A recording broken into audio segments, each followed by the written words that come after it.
Welcome to all. இன்னைக்கு நம்ம பார்க்க போற டாபிக் என்ன அப்படின்னா ஆர்ஷட் மெத்தட். இந்த ஆர்ஷட் மெத்தட் வந்து நமக்கு எதுக்காக யூஸ் ஆகுது அப்படின்னா, ஃபியூயல் வந்து எரிஞ்சு முடிச்சதுக்கப்புறம் வெளிவரக்கூடிய carbon dioxide, carbon monoxide அதோட அளவு வந்து மெஷர் பண்ணுறதுக்கு இந்த டெக்னிக் வந்து யூஸ் ஆகுது. இந்த டெக்னிக்கில் ஒரு யூ வடிவ குழாய் ஒன்று வச்சுருக்கோம். அந்த குழாயில் கால்சியம் குளோரைடு எடுக்கிறோம். எதுக்காக அப்படின்னா, எரிஞ்சு வரக்கூடிய வாயில் வந்து ஏதாவது H2O அந்த மாதிரி வாயுக்கள் இருந்தது அப்படின்னா அதை உறிஞ்சுறதுக்காக நம்ம C8Cl2 எடுத்து வந்து நம்ம அதில் எடுத்துருக்குறோம். ஸோ அதுக்கடுத்தது 1 2 3 அப்படின்னு ஒரு 3 பல்பு வந்து வச்சுருக்கோம். ஸோ அதில் ஃபஸ்ட்டு பல்பில் KOH வச்சுருக்கோம். ஸோ அது வந்து CO2 கேஸை வந்து அப்சர்வ் பண்ணும். ரெண்டாவதுல வந்து அல்கலைன் பைரோக்ளால் சொல்யூஷன் வச்சுருக்கோம். அது வந்து ஆக்சிஜனை அப்சர்வ் பண்ணும். மூணாவது இதில் வந்து அமோனியாக்கள் கூப்ளஸ் குளோரைடு வச்சுருக்கோம். அதில் வந்து கார்பன் மோனாக்சைடை வந்து அது வந்து அப்சர்வ் பண்ணும்.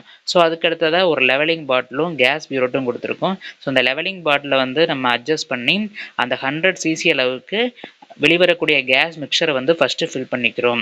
ஸோ ஃபஸ்ட்டு பல்பை மட்டும் நம்ம வந்து திறந்து விட்றோம். ஸோ அந்த ஃபஸ்ட்டு பல்பை திறந்து விட்ட உடனே கேஸில் இருக்கிற எல்லா CO2 கேஸையும் வந்து KOH வந்து உறிஞ்சிக்கிடும். ஸோ அப்போ நமக்கு வந்து வாட்டரோட லெவல் வந்து இன்க்ரீஸ் ஆகும். ஏன்னா கேஸோட லெவல் வந்து இங்கே கேஸ் பீரியடில் கம்மியாகும் போது வாட்டரோட லெவல் வந்து இன்க்ரீஸ் ஆகும். ஸோ எந்த அளவுக்கு வாட்டர் இன்க்ரீஸ் ஆகிருக்கோ ஸோ அதோட அளவு தான் நமக்கு வந்து CO2.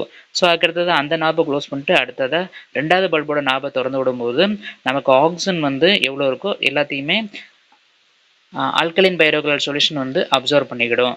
ஸோ இப்போ நமக்கு என்ன செய்யும்னா கேஸ் பீரியடில் அகெயின் வாட்டர் வந்து லெவல் இன்க்ரீஸ் ஆகும். அடுத்தது அந்த நாபை க்ளோஸ் பண்ணிவிட்டு அடுத்ததாக மூணாவது உள்ள நாபை வந்து நம்ம ஓப்பன் பண்ணுறோம். ஸோ அப்போ வாட்டர் கேஸில் இருக்கிற CO கார்பன் மோனாக்சைடு கேஸ் பூராமே அப்சர்வ் ஆகும்.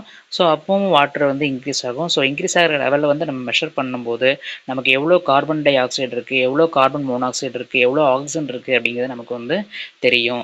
இந்த டெக்னிக்கோட சிக்னிஃபிகன்ஸ் என்ன அப்படின்னா, இது வந்து கம்ப்ளீட்டாக கம்பஷன் நடந்திருக்கா இல்லை இன்கம்ப்ளீட் கம்பஷன் நடந்திருக்கா அப்படிங்கிறது வந்து நமக்கு சொல்லும். கன்சிடரபிள் அமௌண்ட் ஆஃப் CO வந்து அதிகமாக இருந்துச்சு அப்படின்னா இன்கம்ப்ளீட் கம்பஷன் வந்து நடந்திருக்கு. அதே O2வோட அளவு வந்து அதிகமாக இருந்தது அப்படின்னா கம்ப்ளீட் கம்பஷன் வந்து நடந்திருக்கு அப்படின்னு நம்ம இந்த மெத்தட்ல இருந்து நம்ம தெரிஞ்சுக்கிடுவோம். இது மாதிரியான சுவாரஸ்யமான தகவலோட நெக்ஸ்ட் வீடியோவில் சந்திக்கிறேன். தேங்க்யூ.